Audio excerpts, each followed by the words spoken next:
The residents of East Palestine, Ohio, were still desperate for answers about the toxic derailment of a Norfolk Southern train in their town a month ago, when a second Norfolk Southern train derailed in Springfield, Ohio this past weekend. This morning, we learned of even another accident involving Norfolk Southern. A railroad employee was killed early this morning when a Norfolk Southern train collided with a dump truck in Cleveland, Ohio. These 3 rail accidents in just 1 month, one of them a catastrophic derailment, have sent a grave and blaring signal that we need to do more to protect American communities from hazardous freight rail shipments. The need for greater rail safety is urgent, especially in my state of Illinois. Chicago, Illinois is the busiest rail hub in the United States. About a quarter of all freight rail traffic in our nation passes through the Chicago area every year. If we ignore the warnings from East Palestine and Springfield, Ohio, it's only a matter of time until the next deadly derailment. In East Palestine, the government has responded quickly. Federal agencies were on the ground within hours and are still there today. President Biden has instructed workers from federal agencies to even go door to door, checking on the residents in the area to see who may need medical attention as a result of exposure to toxic chemicals. These are the right steps to take, but we also need to do more to prevent train derailments and accidents in the first place, so that more communities don't find themselves facing the same dangers and uncertainty as East Palestine. Freight rail traffic has increased in recent decades, and it continues to grow.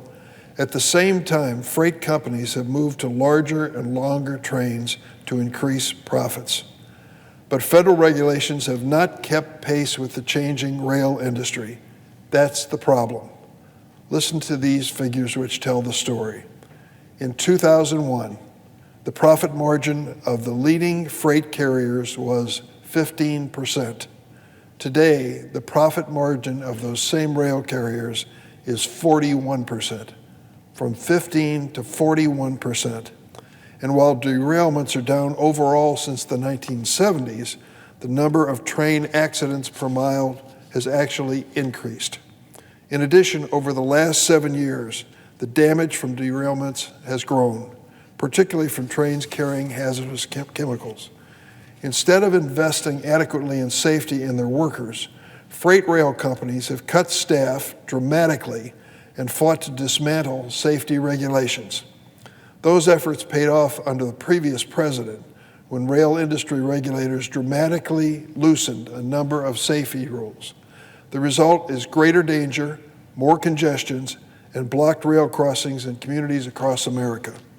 The disaster in East Palestine appears finally to have produced a bipartisan consensus that change is needed, and it is. My colleagues from Ohio, Senators Brown and Vance, have introduced a bipartisan bill that will make several important common sense changes and force freight railroads to improve the safety of their operation. I support these efforts and hope the Senate will pass the bill soon. While the exact causes of the recent Ohio derailments have not yet been determined, inspectors for the National Surface Transportation Board found that a wheel bearing on the derailed Norfolk Southern train in East Palestine heated to more than 250 degrees above average, 250 degrees, causing the plastic pellets it was carrying to catch fire. The bipartisan bill from Senators Brown and Vance will increase how frequently the temperature of wheel bearings must be checked. It also would require additional safety procedures for trains carrying these deadly and dangerous materials. This includes rules for the length of trains and their weight, increased inspections, and a requirement that trains hauling hazardous materials have 2 crane crew members on board instead of just 1. Finally, the Brown-Vance bill would provide funding for hazmat training for first responders, and it would invest in both rail research and the development of new tank car safety features.